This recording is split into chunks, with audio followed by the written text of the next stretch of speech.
So, yeah,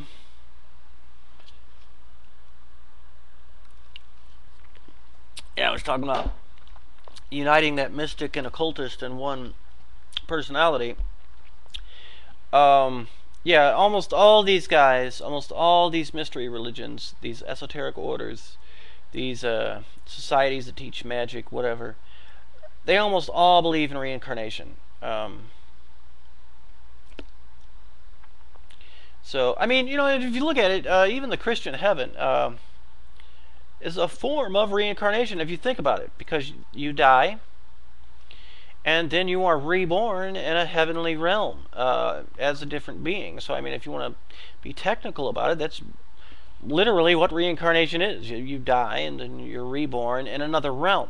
Sometimes, now this goes into Hindu and Buddhist cosmology, but sometimes you are reborn in this realm, this human realm, and sometimes you go to a more advanced realm, a higher realm, more of a godlike or angelic realm.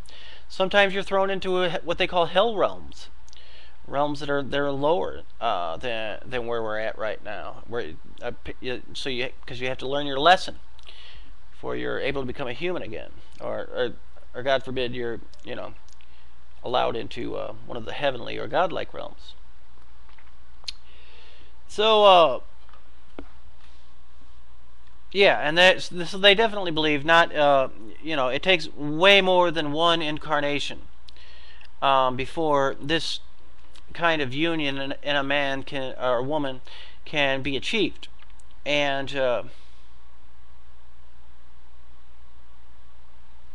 yeah, a lot of these guys think that, okay, this is a common theme in these mystery schools, is that three incarnations. You have to have 3 incarnations of absolute devotion without error. At, before you're ready to go along this path. I don't know where they came up with that number, but whatever. But that's a common theme in these occult esoteric schools. So honestly, I'll be honest, ladies and gentlemen, I'm kind of when it comes to reincarnation, I suppose I'm a reincarnation agnostic. I mean, I really don't, I'm not going to claim I have memories of past lives or anything like that, because I don't, so, and furthermore, like I said, I try to stay objective about this stuff, and it's just like, nobody can really tell, really tell you what is beyond, after we die. I mean, and people who claim, they actually know, and it's like, well, you're alive right now. How could, I mean, okay, and of course, people have the near-death experiences. But, I mean, that can be explained away by a very traumatized mind. And I'm not saying it is. I'm saying maybe those experiences are real, but maybe it is just the product of a traumatized mind. Protecting the person from having to experience something really horrible, like a tragic accident or what have you. I don't claim to know these things. I just like reading the stuff and collecting the information and passing it on. I find this stuff interesting. I mean, I think it's fun to think about. So,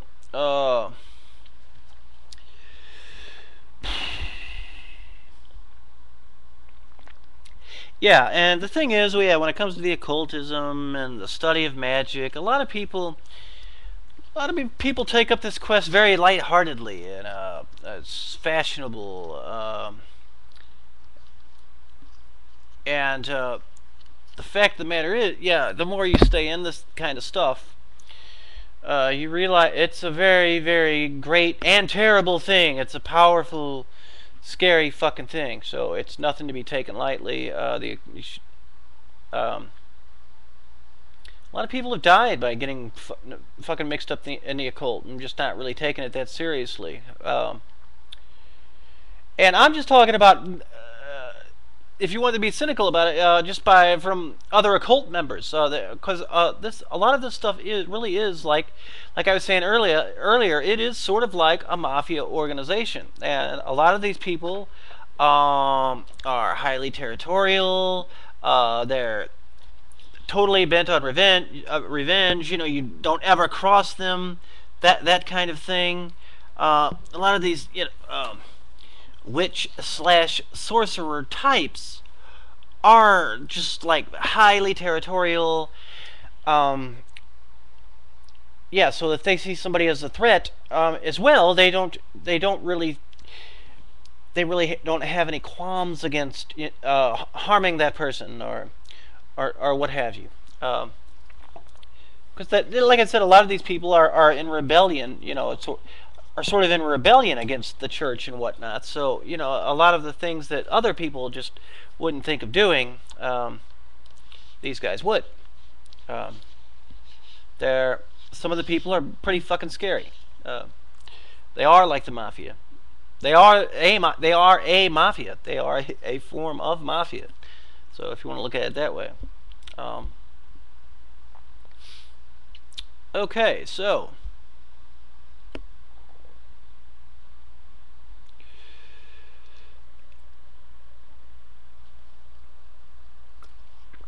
these people see the way of initiation as the great journey of the soul to the promised land. And okay, and they feel, as part of this journey, at some point or another, the safety of human habitations has to be left, and the soul journeys houseless and alone in the wilderness, and you have to go through a desert experience, a mystic type experience, before you're any good to these people as well. So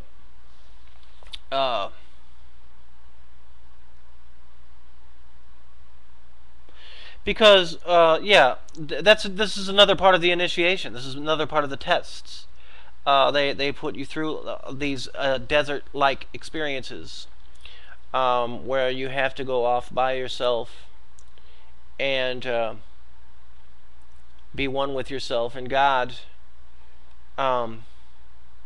Because here it is that the weak will turn back and return into slavery, as it were, but the strong will forge ahead, and they will become the initiates, or the adepts, what have you.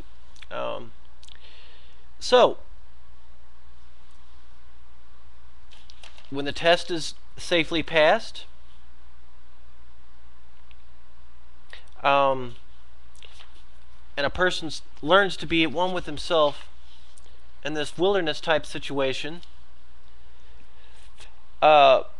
he's ready to come back to the civilization and the world of man, and take up a more leadership type role in these societies that have been constructed by the different esoteric orders. So alright, I'm going to take a quick break, and I'll be back. Well, shoot. Oh, no, I'm not. Not right now. I think I might just talk. I think I might just go through to the end of the show here, but okay, let's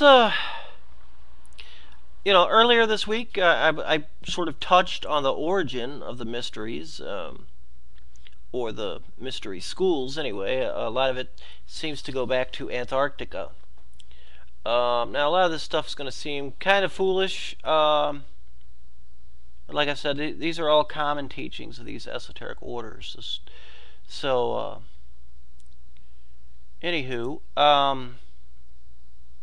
so in order to understand the importance of initiation, it's necessary to glance at the history of the evolution of humanity. Now, occult science teaches that other species of human beings existed previously to humanity, as we now know it, And these distinct species it calls the root races, and believes that the root race at present and uh, is the fifth in this evolutionary series. Okay, so the two previous races were known as the Polarian and the Hyperborean. And once again, I just like to say this is, this is the common teaching in esoteric mystery schools. So it's not something I realized in a vision from God or anything. But anyway, so in these races that came before us, consciousness had not become individualized. I think I mentioned that before. In the fourth and fifth dimensions, they don't really experience polarity like we do here in our third dimensional reality.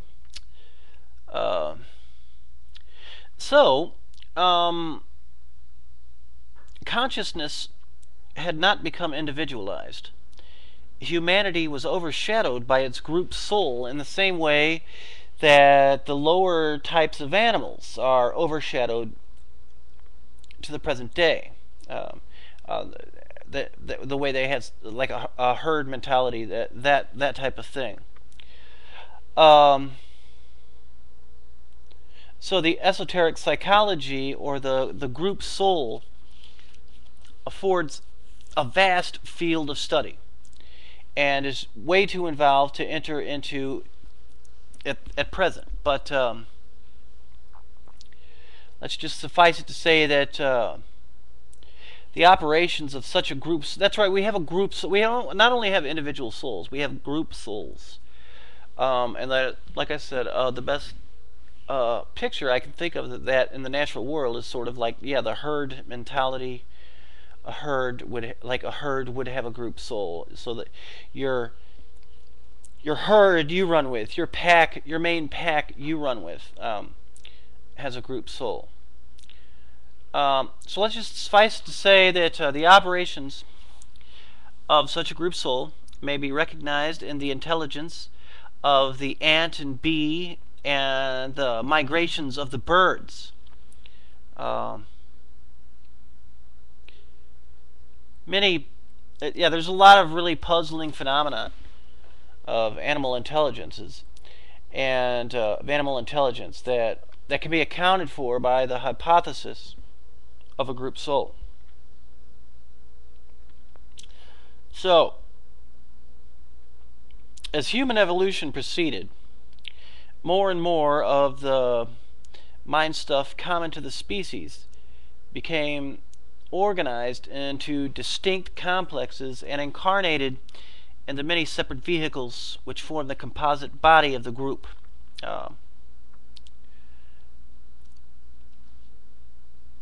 So mankind was learning to become individualized. So what started happening was we were ruled by this group soul. But what started happening is individualized entities started developing into our current human form,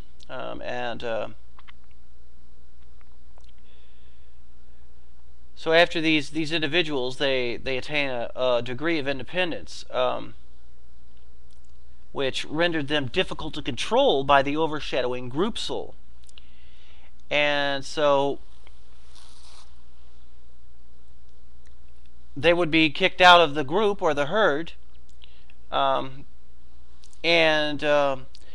which even furthered their sense of separation. And